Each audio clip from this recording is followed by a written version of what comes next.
de la déclenchement de la guerre au 15 avril, à peu près 40 sièges et résidences des ambassadeurs et des ambassades à Khartoum, ils sont ciblés par les milices de soutien rapide à Khartoum.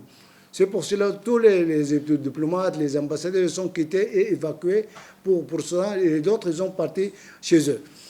Et d'autres preuves que, comme vous avez souligné, il y a des chiffres, à peu près 400 avions arrivent d'Abu Dhabi vers l'aéroport d'Entebbe et jusqu'à Umdjaras aéroport, l'aéroport d'Umdjaras à l'est du Tchad.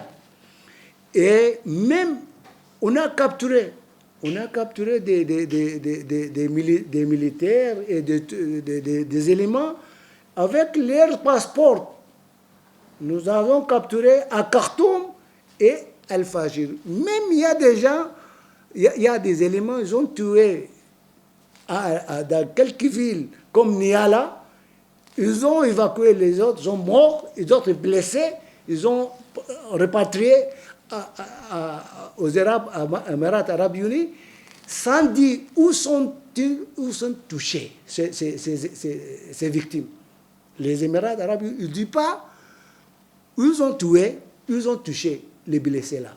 Ils sont des forces armées émirates parce qu'ils ont participé avec les milices, utilisé le drone, l'avion sans pilote, et le drone, tout ça, les missiles, avec d'autres mercenaires. Ce n'est pas nous on dit ça, c'est même les correspondants internationaux et les journaux internationaux et même l'organisation internationale. Il a bien montré que le rôle clair des Émirats arabes unis, même notre plainte contre les Émirats arabes unis au Conseil de sécurité par notre mission permanente à New York, on a présenté ça. Ils n'ont pas démenti. Et les Émirats arabes, ils essaient de dévier, il n'est pas répondu que les accusations correctes ou non. Il n'est pas dit ça, mais il dit les Émirats toujours, ils essaient d'aider le Soudan et le gouvernement du Soudan pour trouver une solution, pour amener la démocratie, pour l'élection. C'est quoi ça? On cherche maintenant pour la sécurité et la paix de notre peuple. En même temps, il parle qu'à cause de la poursuite de la guerre, on a peur que ça va être, il y a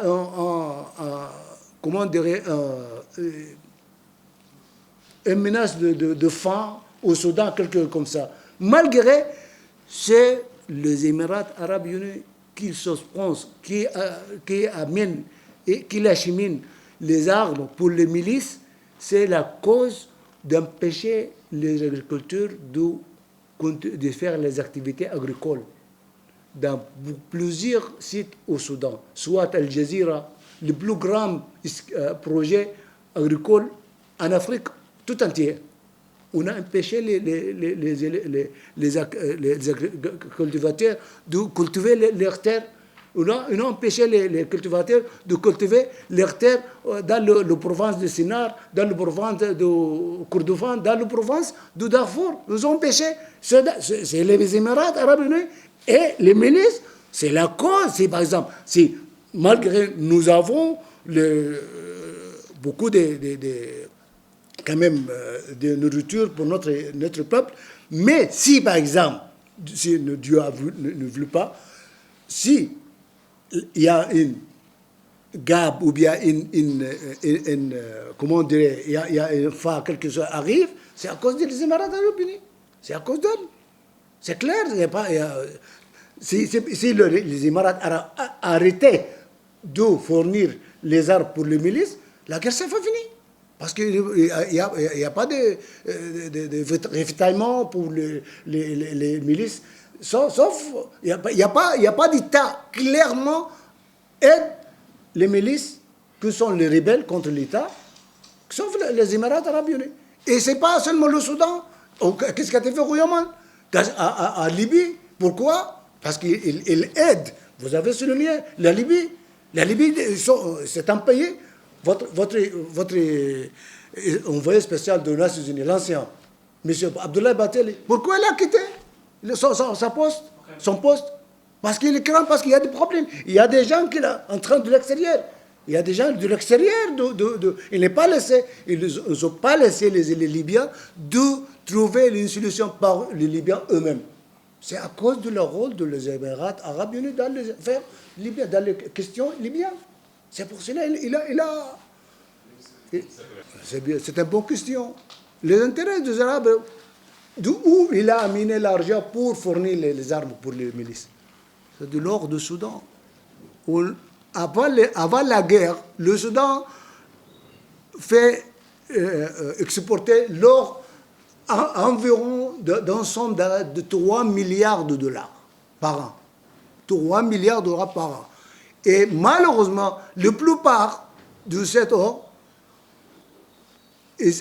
comment on dirait, il n'arrive pas sur le schéma étatique.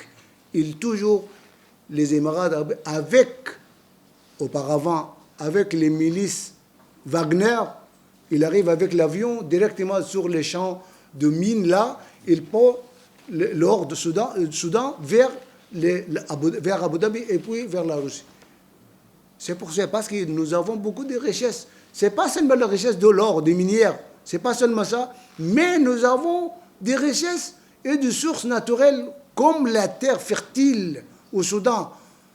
Les Émirats arabes unis, malheureusement, il a intérêt, malheureusement, de la faire. Nous avons une dispute sur les frontières entre le Soudan et l'Éthiopie. Et nous avons capable d'arriver pacifiquement de trouver une solution de cette. Mais les Émirats arabes unis, il est venu pour nous, disait que donne cette terre pour l'Éthiopie. Enfin de quoi? De faire une exploitation 50 pour nous, 25% de sa terre pour vous et 25 pour l'Éthiopie. Il faisait du Dieu, quoi. La terre, appartient à nous. Comment on laisse 75% pour les autres et nous avons seulement 25%? Non, nous sommes sur le terrain et on occupe la terre. C'est une terre arable et fertile. Et les Arabes, les Émirats arabes unis, ils essaient d'amener les investisseurs israéliens sur notre terre-là. C'est une chose. L'autre chose, ils cherchent d'avoir l'aéroport, le port sur la mer Rouge. Mais la discussion n'arrive pas parce que ce n'est pas gagnant-gagnant comme on dit normalement des relations entre les pays. Mais non, donne le port là, on gère nous-mêmes. Mais comment? On gère bien. Gagnant, mutuellement. Mais les Émirats arabes, ils ont refusé. Ils vont essayer de récupérer le Soudan par la force. Parce que tant qu'ils n'ont pas réussi d'avoir cette chose-là avec les négociations, il est allé faire la guerre contre le Soudan. J'espère que il y a la question, oui, il y a la question de monsieur. Il y a la question de monsieur Sall. Non, vous êtes de quel Média.com. La bataille d'El-Fashir, vous m'avez dit que dès que le président de la Conseil souverain est pas quitté pour New York, la guerre Al-Fashir est déclenchée. Tu sais, monsieur Sall, le milice de force soutien rapide est déjà presque à la fin. Et ils n'ont pas bien capturé le capital Khartoum. Tous les zones qu'ils ont capturés, ils ne sont pas bien fait la dominance sur cette zone-là. Mais malgré ils ont capturé quelques villes, normalement, Darfour, il y a 5 provinces.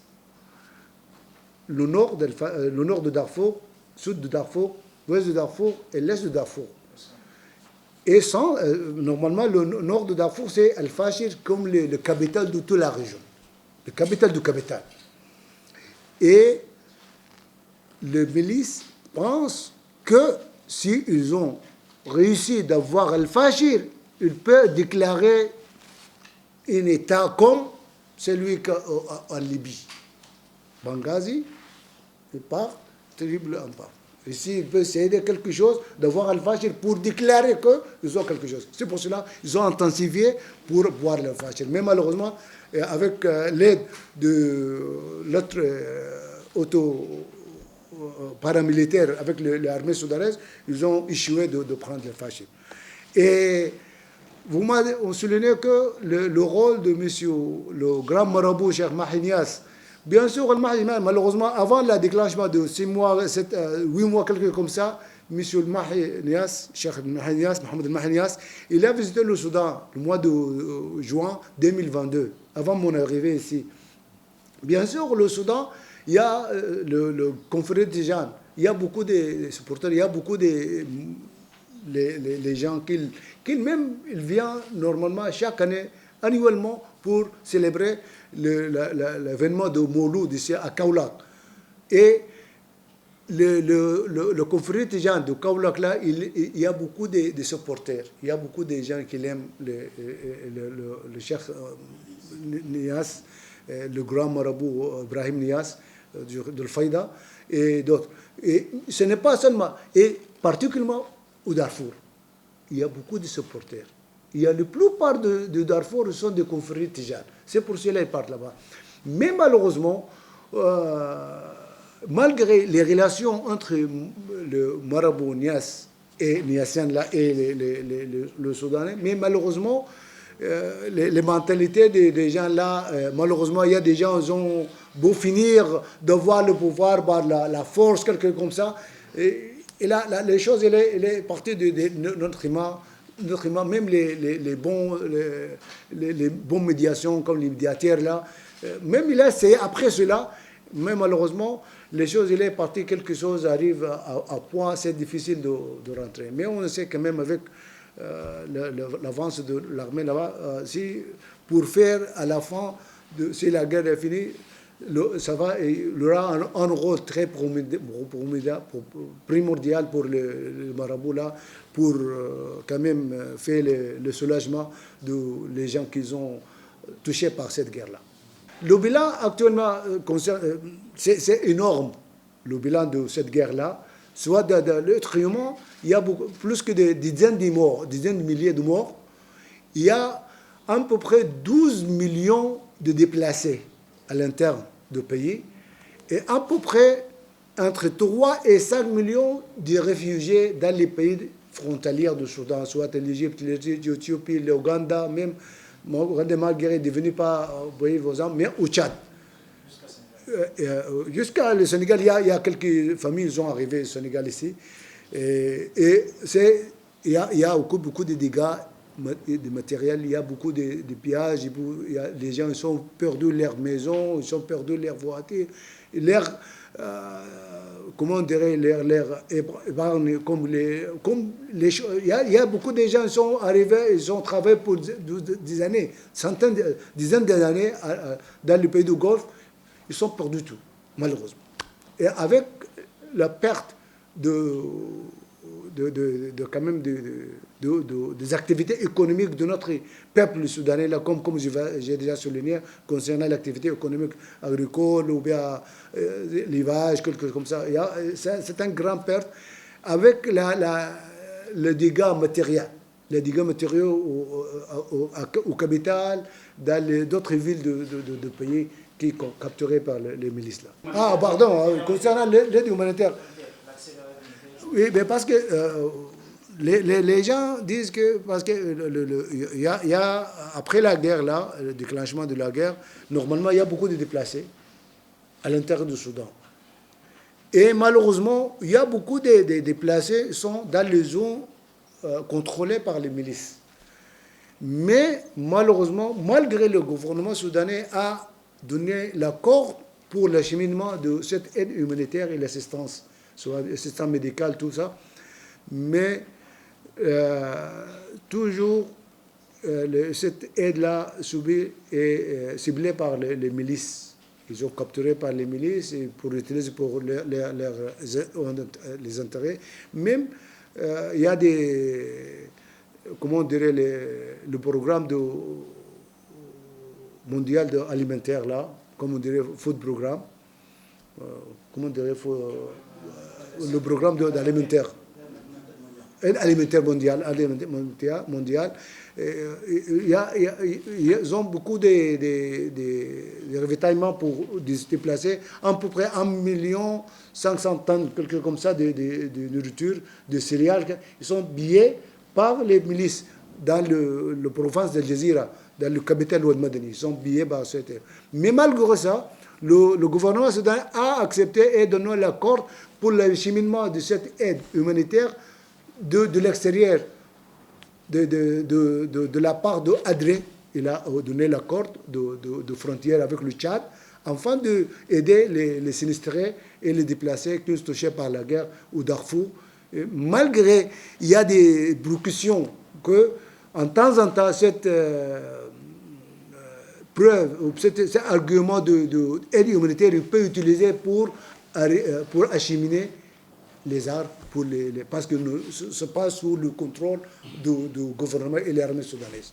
Mais quand même, on a donné l'accord pour, afin d'aider les sinistrés, les personnes touchées par la guerre au Darfour, et même s'il y a des moyens pour arriver, soit par avion, pour Soudan, ou bien quelques capitales sous le contrôle du gouvernement soudanais.